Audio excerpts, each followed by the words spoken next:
First of all, I love this idea of watching this movie because it shows you the live audience reaction that you get as an actor and how that feeds into your performance. So the performance can change every single night. Yeah. So I want to ask you, if you could hypothetically bring any one of your films to the stage to get that live audience feeling that you have not watched the stage before, which one would you want to do for 190 shows? It's really good for 190 shows. So you had to add that to it, didn't you? I don't know. That's a very good question. There are L.A. Confidential, I'll just say. Can I ask why? Because I loved that movie. I loved that part. I loved the examination of that world, and I just thought it was such a cool movie. It was such an amazing experience, and all those actors that people at that time didn't really know, Russell Crowe and Guy Pearce and me. I thought it was just really well done. I love that movie. How different would your character be had you done it on stage? Do you think it would change each night? Yeah, it would change because, people who sort of don't quite understand, like they think theater's always the same. You're like always saying the same lines. I try to make this analogy, which I think most people can sort of get around their head. It's like going out and playing 8 nights of tennis. Yeah. It's the same rules, but it's a different game every time you're on that court. And you're working on a different part of your game. And your partner's working on a different part of their game. And then you add to that the act of being watched. It's one thing if you go to a park with a friend of yours and the two of you are playing tennis together. But if you go to a club and there's like 15 people with champagne and sandwiches watching you play, that's a totally different kind of game. So it is this, that's why I called it Now, because it's alive. It's at this moment, and it's never the same. It is. I always make this comparison that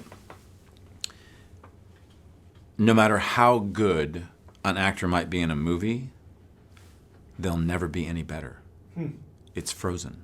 Interesting. But in the theater, I can be better tomorrow night than I was tonight. I can be better in 2 weeks.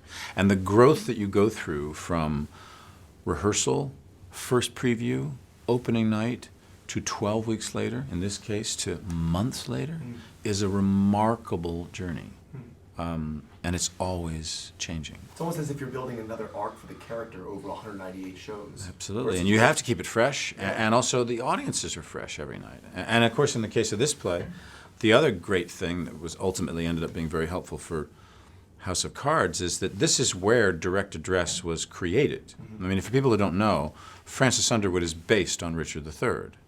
Michael Dobbs wrote the original book and the original series. So that breaking of the fourth wall, I know you might think Ferris Bueller invented that, but he didn't. It was Richard III. So that experience of going around the world and being able to break that fourth wall and look directly into audiences' eyes so helped me when I then, a month after we finished this play, started shooting the first season on House of Cards. Now, you mentioned House of Cards because Sam Mendes actually has a line in the movie where he says, theater is House of Cards. It's like House of Cards. Can you explain what he means by that? Well, he means that we were talking, I think, at that moment about this thing that we do on stage when we're not supposed to laugh.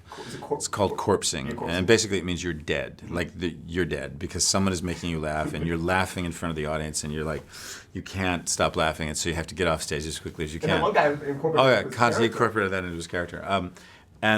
So Sam, I think, was talking about the fact that at any given moment, the whole thing can collapse. Judi Dench is famous almost for stopping shows because she has been laughing so hard she cannot continue. And particularly her and Maggie Smith, when they're together on stage, are notorious for giggling in hysterics.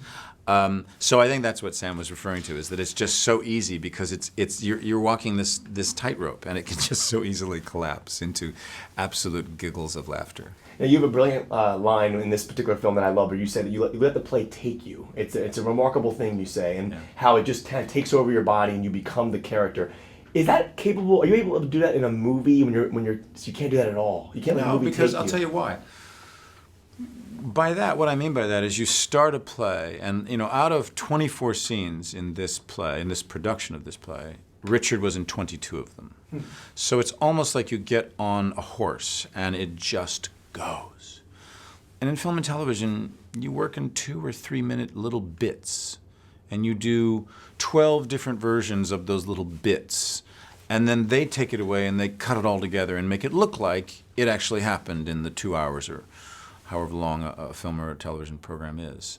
It's very unorganic. Right. So no, I've never been taken when I've been shooting a film. It's Or House just of little Cards, bits, you know. Something like that. You can't because you're young cut and it's like Yeah, you can't do it. You're not in it long enough to let it take you. Now, since we're in DC, I have to ask you this. Now, after playing Frank Underwood in House of Cards, when you visit DC now, do you visit it differently? Do you see it differently after playing a character like that? I find it so amusing. So it's a different experience, though. Well, no, I've always found politics amusing to a certain degree. I find it amusing that lots of people in Washington have embraced the series and the character. I find it amusing that many of them pretend like it's not really like this.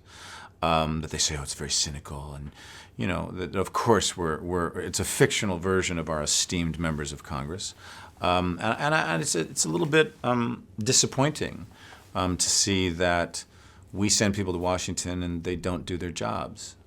It's frustrating to see, and that's why I think maybe the show's become so successful, because for an American audience, or maybe audiences around the world, it's actually amazing to watch a Congress that gets things done. I have to ask you, because Sam Mendes is a brilliant filmmaker. Road to Perdition is an absolute masterpiece, and I love that film. But American Beauty was the best movie. I love that movie so much. You're wonderful in that movie. Talk about the difference in working with him as a filmmaker in American Beauty versus as an actor in a play. That's a great question, because there is no difference. At all? At all. And I'll tell you why. Because even though American Beauty was Sam's first film, and I knew him as a theater director, and he knew me as a theater actor, he brought the best of theater to that experience. We rehearsed it like a play.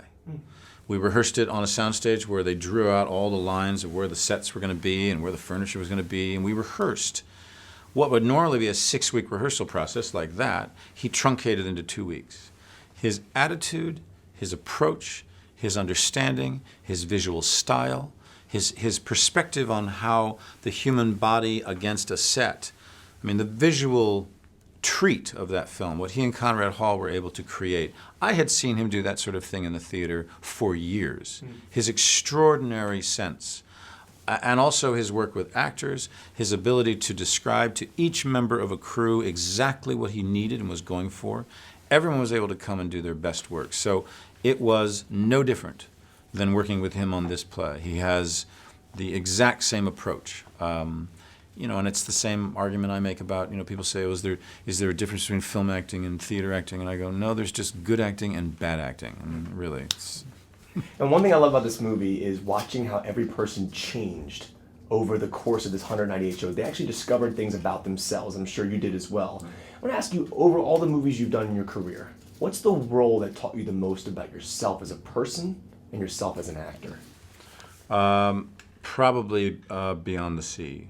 The film you directed. Yeah. Bob Hoskins. Yeah, Bob Hoskins, rest in peace. Yeah. He was a wonderful, incredible man. I was very, very lucky to have known him and worked with him. And he was just a great, we used to laugh all the time, Bob. Really? Pretty great gangster.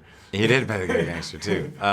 Yeah, because I think in that circumstance, I had never directed a film on that scale. I had never directed myself in a film before. All of the asks, the ability to do all the work I had to do on that film, to do the singing, to do the dances, it was a sort of a gigantic, a lot of responsibilities, and I think I learned a great deal about what it's like to sort of have to oversee something. And I suspect I've also learned maybe an equal amount running the Old Vic Theater, because I'd never run a building before and run a company. So I've been lucky enough to be put in these positions where I have to learn to be a leader, and it's a big responsibility. Now, I read an article with Kate Mara, who she said that when you guys did like the sex scenes in House of Cards, she would put pictures on her boobs of herself. Is that really true? There were some photographs. Is that really? There's some little tiny photographs. But then I used to do things as well, but I can't really tell you give me one. what I made her look at. Oh, give me one. Come on. I have to know. I'll just put it to you this way. There were times when she would look at sometimes when you do a scene and you have to like be really close to the lens. Yeah. And it's just, you can't, they want you to look closer to the lens than if you're looking, so they put a little X where you have to look, but the actor is just there, but you have to look there. So sometimes I would draw a little, images of certain parts of the anatomy that she had to look at while she was supposedly looking at me. That's awesome. It's a great show. Last question about House of Cards. I'll get back to the play. But we are here in D.C. I have to ask about the Maryland things. I know they were having problems with shooting it the third season in Maryland. They weren't. They really weren't. I They mean, weren't. There was a lot of newspaper articles and a lot of, the people like to make a big deal out of it. I never had any doubt that it was all going to work out. I knew it was all going to work out. Could you shoot it somewhere else besides Maryland? Would the continuity work? Look, of course, shows shoot all over the place. And one of the reasons that it's incredibly valuable for a state, and there's lots of states across the country who are doing fantastically in terms of tax rebates and offering productions to come there, is that it brings a tremendous amount of economy to the state that you're in. Otherwise, in the United States, we're going to lose all of the filming is going to go up to Vancouver, go up to Toronto, and go to other places around the world. I think it's incredibly important that states realize the value, the employment that not only the people that we employ, the numbers of people we employ, the amount of money we bring into a state, and all those people that come into the state that are working, that have to live in hotels and buy food and go to the grocery store and have the dry cleaner, and there is a trickle-down effect. And I make this argument all the time about cultural institutions, too. It is incredibly important when you think about where theaters are located, where comedy clubs are, where jazz clubs are, where ballet companies are, opera companies. That means that people gather at those places to have an artistic and cultural experience. And that affects the economy of every one of the businesses that is around that center. These are incredibly valuable things to make arguments about economically. And that's the argument that I made when I went and met the legislatures, and I'm glad at the end of the day it all worked out. Great answer. I have to ask you, because Sam Mendes is a brilliant filmmaker. Road to Perdition is an absolute masterpiece, and I love that film. But American Beauty. I have auditioned for many things that I didn't get. I'll just tell you one. Remember the film Nixon? Yes. All right. Wonderful actor played that role, Frank Langella, who also did the performance in the theater. I not only auditioned, I screen tested. I made myself look like Nixon. Somewhere that audition is somewhere around, and I didn't get that part. And I'm just about over it now. So I'd say give him another maybe 7-8 years. Did it really sting? No, I mean, look, the fact of the matter is that there have also been times when I've turned down roles that some other actor ended up doing and doing a wonderful job in. Yeah. I mean, it's probably been a while since I've lost out on a part that I really wanted to play. There was one role that Tom Hanks did in a film that was about a senator, Charlie.